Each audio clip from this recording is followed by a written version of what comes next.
ഇന്ന് നമുക്കേ ഒരു നല്ല ടേസ്റ്റി ആയിട്ടുള്ള സോസേജ് ഡ്രൈ ഫ്രൈ ഉണ്ടാക്കിയാലോ?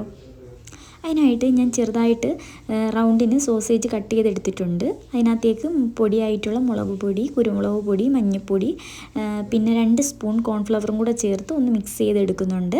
പിന്നെ ഒരു പാനിലേക്ക് കുറച്ച് ഓയിൽ ഒഴിച്ചിട്ട് ഈ സോസേജ് നമുക്കൊന്ന് ഫ്രൈ ചെയ്തെടുക്കാം. ഈ ഒരു പരുവമായി വരുന്നവരെ നമുക്കിതൊന്ന് ഫ്രൈ ചെയ്തെടുക്കാം. ആ പാനിലേക്ക് തന്നെ നമുക്ക് ചെറുതായി അരിഞ്ഞിട്ട് വെളുത്തുള്ളി ഒന്ന് വഴറ്റിയെടുക്കണം.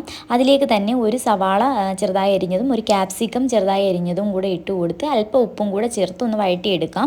ഒന്ന് വഴണ്ടി വരുമ്പോഴത്തേക്ക് നമുക്കൊരു 1/2 ടേബിൾ സ്പൂൺ ചിക്കൻ മസാല നമുക്ക് ഇതിനകത്തേക്ക് ഒന്ന് ചേർത്ത് കൊടുക്കാം. എന്നിട്ട് നന്നായി ഒന്ന് മിക്സ് ചെയ്തെടുക്കണം.